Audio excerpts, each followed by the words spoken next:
Мите, какво става отзад? Какво е тази сбирка? Кръщане ли ще има, сватба ли? Не знам, нещо са си седнали да си пият, ми се струва.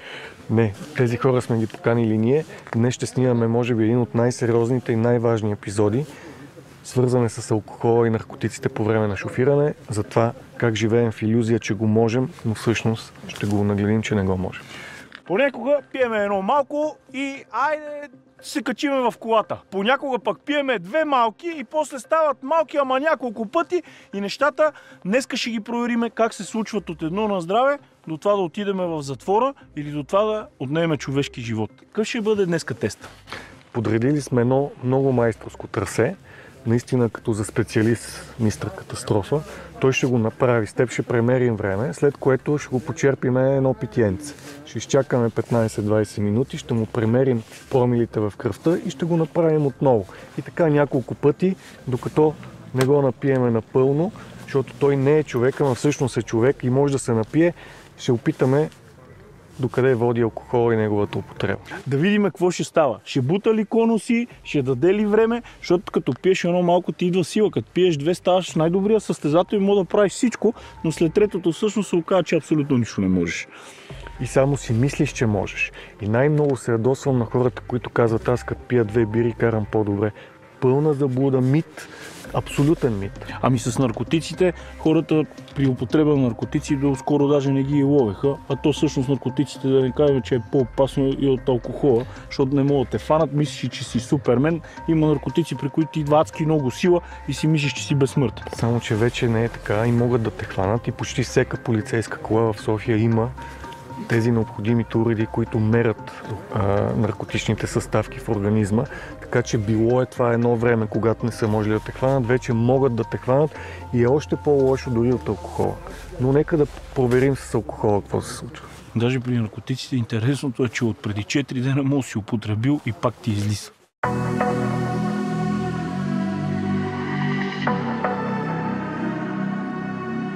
Мистер Катастрофа, подготвил съм майсторско трасе. Имаш една единствена задача, да минеш колкото се може по-бързо и без да събориш нито един конус. Без да употребил нито алкохол, нито наркотици, нали така? Абсолютно трезвен. Колана сложил ли си? Да, всичките сме с Всички колани. сме с колани и така. 3, 2, 1, старт!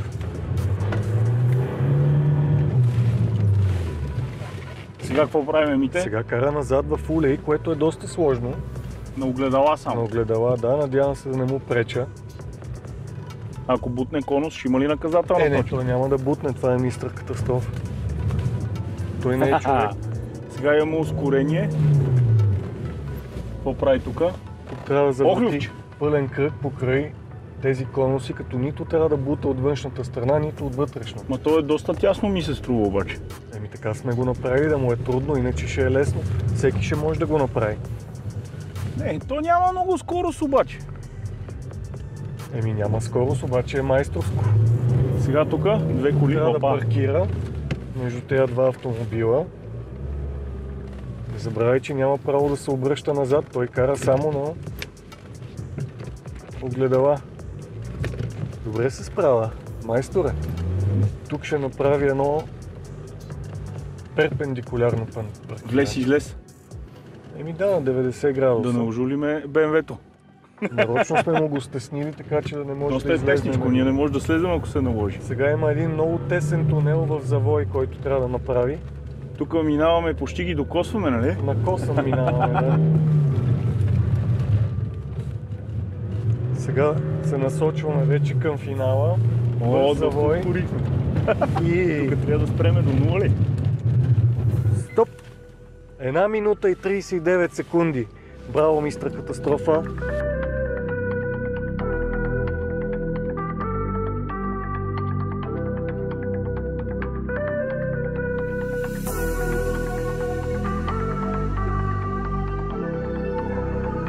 Мите, мина ли тест успешно? Мина много успешно, както минават и всичките ни епизоди до момента, с подкрепата на Държавната агенция по безопасност на движение по пътищата, гумите Bridgestone, Bosch Инженеринг център София, Мост Ауто. Това са все екипи, които ни подкрепят в това начинание. И това не са просто спонсори, а това са фирмите, които ни подкрепят, за да може да покажем какво не трябва да се прави, а как трябва да се прави. Сега какво следва, Мите? Сега много приятна изненада съм му подготвил на мистер Катастрофа. Довел съм и негови приятели, ела да те запозная с теб. Айде да слизаме да видим тогава. Винаги трябва да се намери кой да те подхлъзне по чашка. И за тази работа трябват верни другари, нали така? Да, и той да не искаш, ще те само едно малко е така, нали? Айде бе, и да не се да, изложиш да. пред хората. Сега не ти се пие, ама айде за наздраве. Ето ги приятелите на мистер Катастрофа, момчета, поемайте ги. Какво става сега? Значи правим едно тестче и е редно, като наш приятел, не е редно да не го почерпим едно малко. Ама ги на нашата маса винаги е добре дошъл. Какво се бутае? Айде, братле. Айде. Значи малко е само по едно мъничко. Така. Знаеш как ще ти мани тая кола. Ти ще караш после то ще мине време. Ще мине. Нема, те са наши приятели, са безпокойно, бе. Его моли да дойдем до тук и да те почерпим. Ще ти е после. Абе, ама между тия двамата много малък изглежда мистер Катастрофа. Русиски. Седем, братле. Колегата ще даде една чашка специално за тебе. Ще се отнесеме супер подобаващо. Такъв за действие. Тя сламката Мите специална, защото нали през каската. Черна сламка. Ама това е едно малко, нали? Това е едно малко. Бе, това повече ми прилича на голямо, да ти кажеш. Не, малко. Това е белята. Това е белята, когато хората се подхлъзнат, да си кажат на здраве и после се качи да подкара. Първият път винаги е така, бе, човек. Спокойно, че се едно за сефте, Добре, така, оставаме ги да го коткат, да го наливат. По закон в България и в света, какво се случва с едното малко, с една малка биричка и така нататък, как върват нещата? В България закона позволява 0,5 промила, което обаче обърква хората и те си мислят, че това примерно е една малка биричка или една малка водчица, а 0,5 промила е дадено по закон, защото може да имаш някакви остатъчни такива от лекарства, може да имаш остатъчен алкохол от предната вечер, нали, и затова е дадено това минимално количество алкохол. Всъщност диабетиците, при тях, при някои от диабетиците, дори може до 0,5 да покаже само от самата болест. Това изречение колко носиш на алкохол всъщност означава колко килограма си, как ти се разрежда алкохол в кръвта ти, как усвоява дроба това нещо, колко вода си пил, колко течности и колко време минава. Има много илюзии на тема това, че при нас само мога да пия едно питиенце и след това да направя малко физически упражнения, да изтръзнея по-бързо, което е абсолютно погрешно и не е вярно. Единственият начин за разграждане на алкохола е времето. Като обаче е необходимо човек да си почине с часове, нали, да мога да преседи няколко часа без да е пил алкохол. 18 до 24 до 30 часа, зависимост от количеството алкохол, който сте погълнали, може да остава в кръвта ви. По какъв начин обаче влияе този алкохол на управлението на автомобила? До 0,5, до 0,8, до 1,2. Проблема с алкохола е, че когато човек го употреби, на 10-та минута той започва да действа. Човек започва да се чувства добре, става му едно весел. Става уверен. Става и уверен, да. Това е много страшно, че всъщност много хора живеят с така представата, че алкохол, аз нямам проблем, аз мога да... Аз се концентрирам, ще си карам леко, тъй като не ме спът, всичко е наред. Както лафа е безсмъртен. Може да правиш абсолютно каквото си пожелаш. И т.е. ако имаш съмнения за някои от маневрите, когато употребиш или наркотици или алкохол, предприемаш неправилна маневра, което може да доведе до смърт. Аз не съм човек, който да дава такова становище, но мога да кажа, че всеки човек, който е честен към себе си, дори и най-големия, като тия двамата дет сме ги взели отзад, са наясно, че като изпиеме едно питиенце, вече не сме същите хора. Нямаме същите рефлекси, не мога да караме по същия начин. Не трябва да се заблуждаваме, бе, хора. Днеска ще се опитаме да ви го покажем нагледно. Тук, наистина, едно момче, което наистина кара много добре. Видяхте преди малко, познавате го от предишните епизоди. В контролирана среда създали сме условия, в които да изпие едно голямо питиенце, след това да покара още едно, пак да покара още едно, докато не го напиеме както трябва. Докато не го почерпиме подобаващо и да му гледаме саира. Точно така. Но това го правим не за друго, а за да убедим всеки, който си фантазира и си живее в някакъв виртуален свят, че той го може. Не го може. Щом си човек, значи не го можеш. Колкото си повече убеден в това и самоуверен, значи толкова по-лошо за теб, защото означава, че не живееш в реалния свят. Сега, Мите, първият тест какъв ще бъде? пие едно питие мистер катастрофа, повтаряме теста. Проблема с малкото количество алкохол е, че човек му идва силата. Той става вече самоуверен. Отпуска се вече, той за него нищо не е проблем. Дори има хора с лошо пиянство, които си знаят, че не трябва да пият, защото почват да налитат и на бой, стават самоуверени и така нататък. Така че и малкото количество алкохол е опасно. Всъщност той сега може да кара, най-вероятно ще се справи. Нека да провериме. Аз мисля, че ще се справи не по-бавно от първия път, даже мисля, че ще се справи по-бързо от първия път, но ще имаме повече грешки. Айде да проверим. Айде, господин катастрофа, ела да направим едно. Чакай малко. Не бързай. Айде, тук мирише на кръст. Чакай малко. Айде, човек, къде тръгна толкова? Пак ще те намерим, нали знаеш? Добре, какво? Сега ще го замериме с дрегера и ще го качиме да кара. Да, искам да вкараш отдолу под каската дрегера и да духаш, докато не спре да свири машинката. Пише духай.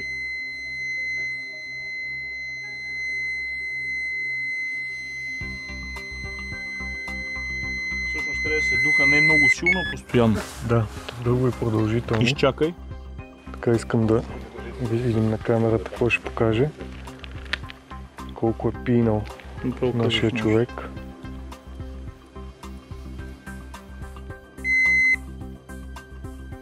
.56, той в момента е точно съвсем малко над разрешеното. Тоест, оцелили сме момент, в който да е точно на ръба, обаче вече е без книжка за 6 месеца. Без номера. Без номера. И глоба. И 500 лева глоба. Нека да видим как ще се справи на карането обаче. Айде!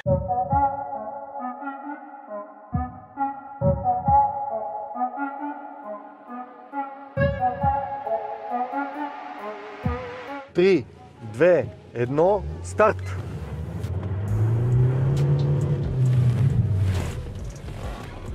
Какво се случва обикновено мите при 0,5? При 0,5 хората добиват увереност. Стават много така... Ма гледам го, че бая така с замах. С замах, защото сега се чувства много добре. То му е пораснали са му крила в момента. Гледай сега как взима заводи тук. Ама той си кара момчето. Абе кара, ма виж колко по-външно взима завоите вече, не мога да ги преценим. Ма гледай как ги рисува, бе. Гледай как ги рисува. Художник? Справя се, ама само изчакай още малко. Винаги е така, винаги ми изглежда, че се справят много добре. Моля, гоф! Мале, за малко. Ще може ли да паркира? Обаче, виж, че не мога да паркира. Паркираше по-добре. Чукнахме ли? Не? Не сме? Добре. Опа! Малко чукнахме бронята. Леки. Охо, катастрофа, край. Взимаме му книжката със сигурност. Той въобще изгуби чувствителност, сенситивност.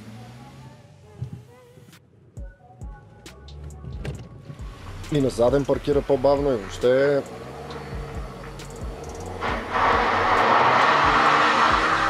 Напред е много силен. Да. Опа! Тук леко на завоя. Добре. От този завой е много готин. Добре, щом не е сол таван гуми, значи... Докарайте го пак тук. Докарайте го при нас пак, защото явно му е малко на момчето. Докарайте го пак тук. Той са в сад. Ние ще си Той са в чувачи. Ще стане човек най-накрая. Чувачи са. Малко бутнахме. Имаме един лек инцидент. Конуси май не сме бутали, аз поне не можах да забележа. Определено се справи добре. Браво. Дойде му самочувствие. Стоп на старта застани. Имаме един конус, съборен.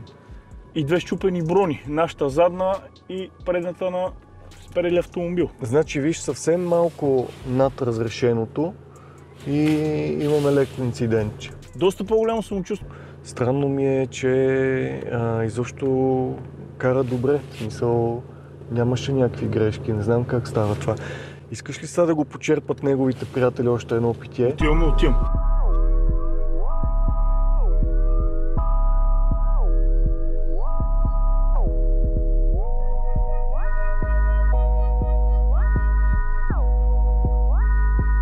Водиме ви го, защото една секунда само човек. Едно голямо. Ма те Дай, да чакаме, бе. Дай да го вземе, бе, момче. Дай го този сладур тук. Ела тук при нас сега. Амиго.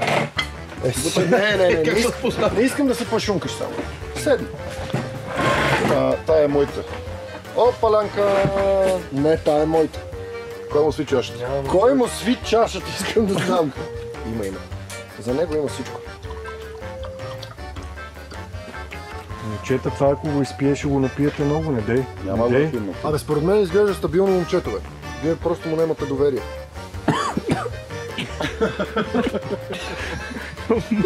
Ако каша. Почна да се подпуска. Много почна да се движи. Дали ще му дойде сега повече смелост? Дали ще му дойде повече Домат си смелост? кога да ти подам. Домачи малко. Мите, сега нещата стават вече сериозни, затова ще минем на доцент Илиев, защото до сега само се шегувахме, но тук нещата наистина са сериозни. Какво следва?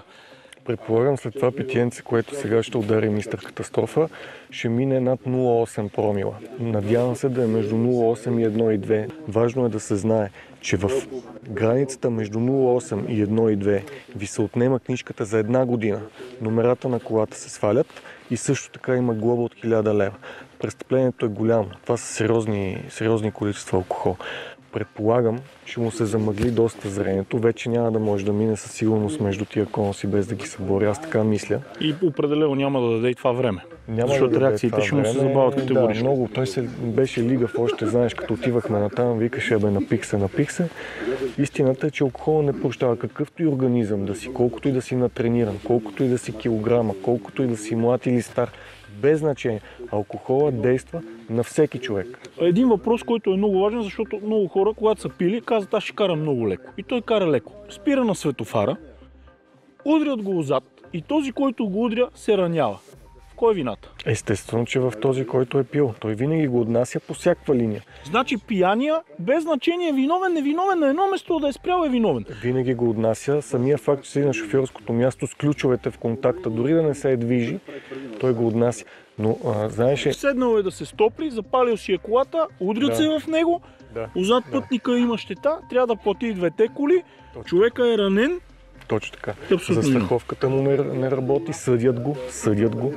При над промил и 2 го съдят. И той става Престъпник. реално става престъпник. Той в свидетелството му за съдимост пише осъден. Той вече работа не може да започне. Той човек се съсипва живота. Ма това звучи доста страшно. Ами то си е Просто защото страшно. си пил 2 уиските. Ма не е или 2 просто, водки. Филипе. Това е равносилно на това да тръгнеш и да убиеш непознат човек. Какво е виновно, примерно, моето дете, че някой пиян ще го сгази на пешеходната пътека? С какво е виновно то? Че само то звучи сериозно. Еми то няма по-сериозно от това. Човек като не е на себе си. Аз ти казах, алкохолът действа на мозък. И то му действа по начин, по който мозъка спира да възприема реалността. Не може да се концентрира, не може да разбере разстоянията, не може да направи анализ на това какво е движението около него, както и да предвиди траекторията на движение на другите автомобили. Просто човек се опиянява. Те затова се казват опияти. Упоеващи вещества. Здраво, момчета. О, той го е изпил. Вече нещо се е поотпуснал, ми се струва. Той го е изпил. Ние му помогнахме, не го изписам. Хайде да отидем към следващия тест, да видим как ще се представи. Преди това да му премериме алкохола в кръвта.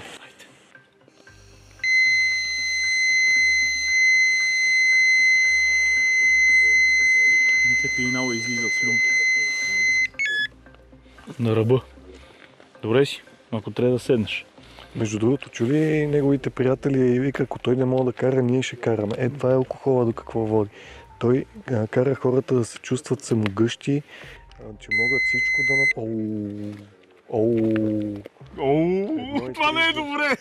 Аз се надявах, че ще мога да минем между 0,8 и 1,2, но направо прескочихме в трета фаза. При тази фаза, този човек вече е подсъдим. И още Той, ме кара вече ако да го пия. хванат с алкохол, със сигурност в ще затвора, бъде бе, пич. съден, може да иде в затвора и това ще му остане в досието, работа няма да може да си намери.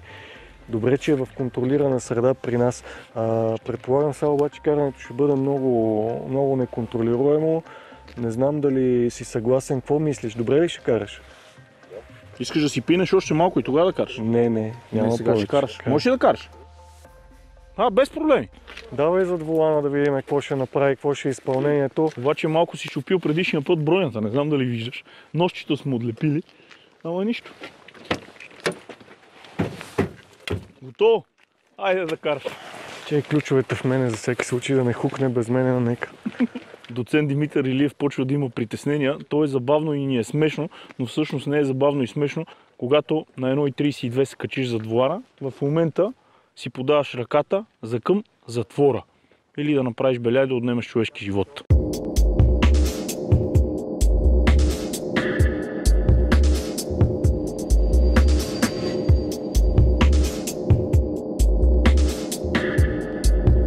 Мите, какво следва? Ами в момента много пиян, не знам какво ще направи, ще видим.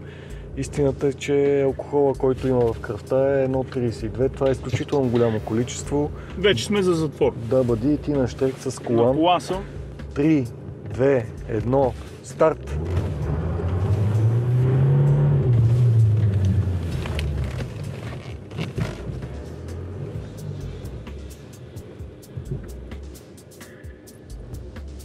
Аз не знам да мълча ли. Какво става, Мите, при 1,32? Аз в момента мисля, че до тук се справя, но е такъв лига, виждаш го, тежко му е пръшка, охка. Сега е важно да направи кръгчетата.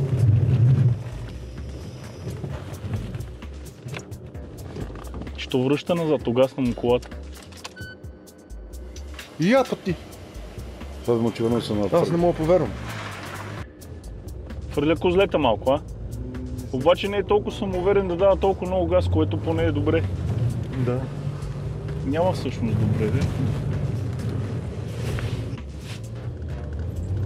Леле, голфа, дали ще го оцелим? Майко, всичко е на ръбче. Пак му гасна. Къде си, бе, Фити Палди? Защото за това време миналия път, Май се ударихме и... Леле, майко ми! Кърти! миналия път бяхме вече финиширали. Той си се напил обаче, май, а? Намаха се и то добре. Той не мога да включи назад, виж. Не мога да повярвам, чакай. Чистачки пусти. Леле, то не мога да свари да тръгне.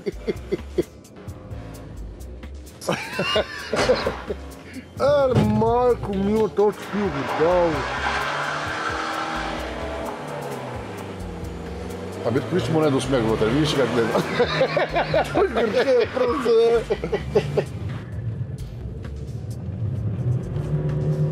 По-бавно, мистер Катастрофа, по-бавно. О, изпуснахме завоя. Мен си ме беше страх 2.06. 2.06. Еми сме бавни, еми спочупихме колите. Изразихме конусите.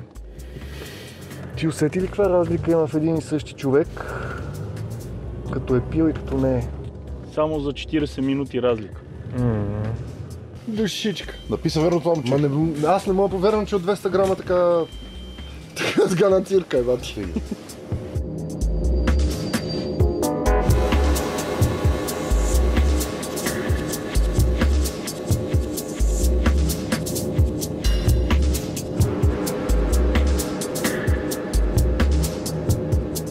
Доцент Илиев следва. Малко даже бях оплашен, не се шегувам. То и аз ме хвана страх по-много. Даже там срещу голфа, като се залетехме, си беше страшно. Беше се Сега какво след? приготвил за удар с ербега. То много Това се вече пропусна. му е... не, това е 1,32. Е много алкохол. Това е много алкохол. Плюс това той ги изпи бързичко, така че... То ни е смешно, но той е Аз плачевно. не знам дали да му даваме да пие повече. Ако изчакаме само, алкохола ще му скочи. Ако само изчакаме, без да пие. Добре, много малко. Добре, ние ще го заведем при неговите приятели, те ще Те ще преценят, айде. Мистер Катастроф, ще моля следваш да си откопчаваш колан, фама. Ти хубавото е, че си с колан, де. Почват да стават нещата сериозни.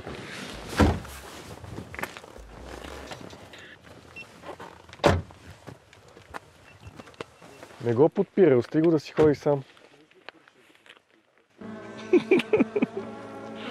Нали видяхте какво стана? Не видяхме, ама по принцип не трябва да е така, бе. Момчета, а вие пиете ли нещо или само той пие? Пиваме си, да, съвсем На приятно. него ще му давате ли още да пие? Ако му давате, нека да е съвсем малко, защото наистина Значи, вече ако остане малко да поседи така и ще го фане още повече. ще го хване, нали? Гаранция. Добре, не му давайте тогава да пие. хеви метала на линия. Той си иска. Ама не, аз ще сипа винаги на тебе, бе, човек. Ти си ми толкова близо. Ясо! Паликани. Почна се. Какво се Какво случва се тук случва? нататък? Смърди на кръчма отзад. Много е зле положението. Виждаш, че той си беше абсолютно пиян, абсолютно некоординиран. Не Знаеш, беше асие. смисъл такъв, че вътре като нали, не го снимаме, си каза лошо ми е, не виждам, не усещам, не знаеше, че е ударил червената кола, не знаеше, че е ударил другата кола с Не знае, че са му огледалото. се пуснали чистачките, 2 пъти му угасна, Не можеше да включва на задна, не можеше да...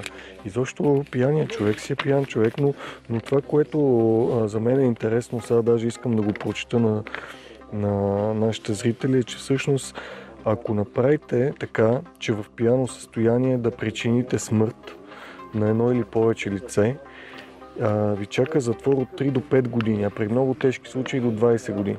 Тоест, това, което изглежда под формата на веселба, всъщност се превръща в човешки трагедии. И ние затова го правим цялото това нещо, за да покажем, че няма никакво значение какъв майстор си зад волана, защото мистер Катастрофа наистина е голям майстор.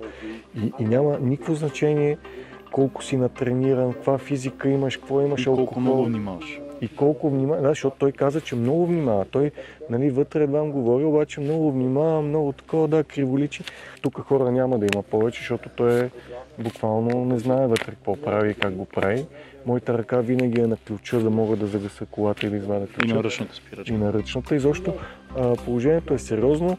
На мен, честно казвам, ми беше притеснено на това возене. И на мен, особено като се залетяхме към гофа, мисля, че ще се ударим. И аз така помислих, дано да мине всичко наред сега на това последното каране, но във всички случаи, каквото и да покаже дрегера, каквото и да покаже той като изпълнение, аз съм убеден и надявам се и вие, че не трябва да се пие и да се кара. Много са сериозни нещата. Не сме тези хора, които сме на трезво. Аз искам да го изтестваме за последно, наистина да видим какво ще покаже като промили. То сега като мине и време, хептен ще го фане, ама яко. Хване яко, да.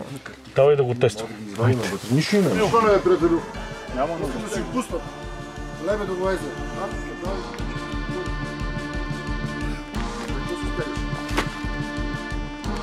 Айде да духнеш сега.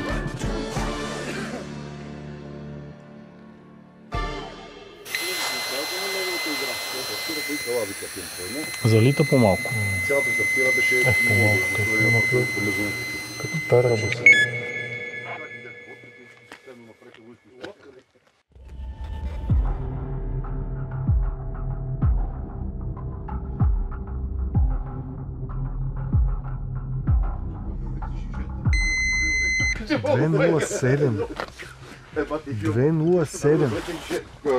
Чудесен. 2 промила алкохол в кръвта. Аз не знам дали да му даваме да прави още един опит. Ще обезопасиме района и с тебе ще се качиме. Единия на ръчната, другия на ключа и да видим какво ще направим на 207.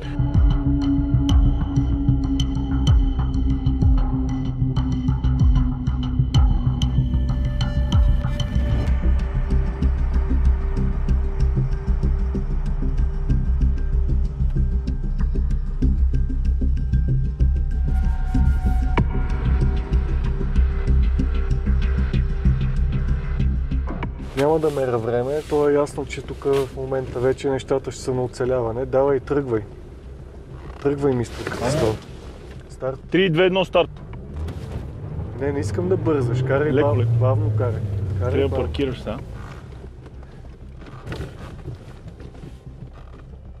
Задна врата.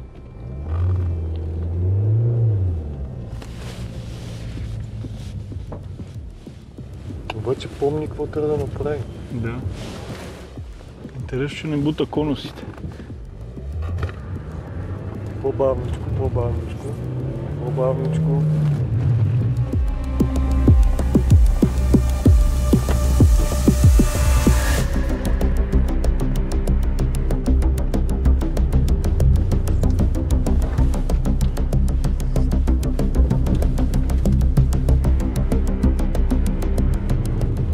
Лекичко, лекичко. Леко голфа само. Леко, леко.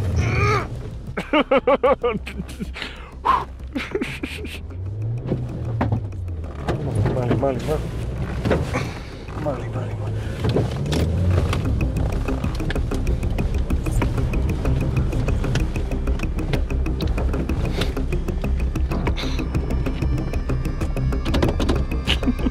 Само не БМВ-то. Охо! Мале, ударихме и тази кола. Караме напред. Чакай. Давай. Леко, леко, леко. Карай напред, стига толкова. Леки. Ей, газ.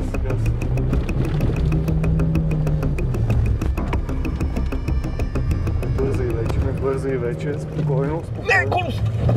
Спокойно, не бързай, пусти.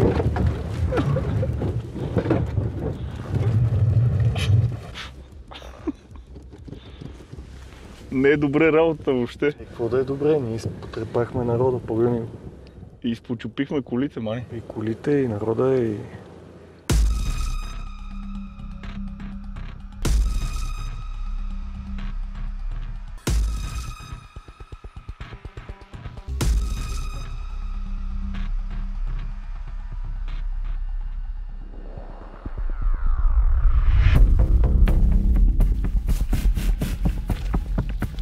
Какво е заключението? Много ми е мъчно за мистер Катастрофа. Не се чувства добре въобще в момента. Страда. Алкохола като цяло е нещо, което не е хубаво. Но пък в комбинация с управление на автомобила бих казал, че е невъзможно и не трябва в никакъв случай да се случва. Това, което ми се ще да завърша е, че няма такъв човек, който да не го лови алкохола, няма такъв човек, който да си мисли, че може да пие и да кара. Няма такъв, не съществува. Всеки човек алкохола го удря в мозъка по начин, по който влияе на неговите възприятия, влияе на неговото поведение, влияе на неговото вестибуларен апарат. Изобщо видя накрая, той просто не можеше изобщо да оцели нито на къде да кара, нито колите виждаше, не можеше да включва предавките, просто беше трагично. Още повече, ако това нещо се случи в града, ние сме тук обезопасили, ако това се случи в града, нали, толкова пиян човек да кара, последиците ги виждаме по новините. Едно от най-грозните неща, които съм чувал, само една бира или само 2 питиета, а най-грозното е всъщност аз колко много мога да пия и всъщност аз като пия съм още по-внимателен шофьор. Това са пълни глупости и повече никога не го правете. От днес нататък, ако сте го правили до сега. Истината е, че тия 20 грама, които държа, с тях се започва едно забавление, една веселба и когато се достигне до смърт, тогава никой не се смее и абсолютно никой не е щастлив, а всички плачем. Ако ви се е сторил днеска епизода забавен, това го направихме единствено и само да разведрим обстановката. И наистина, когато пиеме и се забавляваме, е много забавно. Но когато стане белята, всички плачеме и много съжаляваме, че сме го направили. Харесвайте ни, лайквайте ни, шервайте ни, brichka.com, Facebook, Instagram и разбира се, Safety Brichka Academy. Споделяйте клиповете и ги изпращайте на всичките си близки и познати, за да може да достигне до всички хора, за да може да бъдем наистина щастливи, а да не страдаме. Благодариме адски много на коймите. Държавна агенция по безопасност на движение по пътищата на Bridgestone, Bosch Engineering Center София, Most Auto и разбира се на мистер Катастрофа, който се жертва в името на науката и в това да покаже колко лошо нещо е алкохола в комбинация с шофирането. Благодариме ти, мистер Катастрофа. Няма да издевателстваме повече така на теб. Споделите епизода, за да може да го видят повече хора и да не страдат. И то да бъде с хаштаг "На пътят живота е с предимство".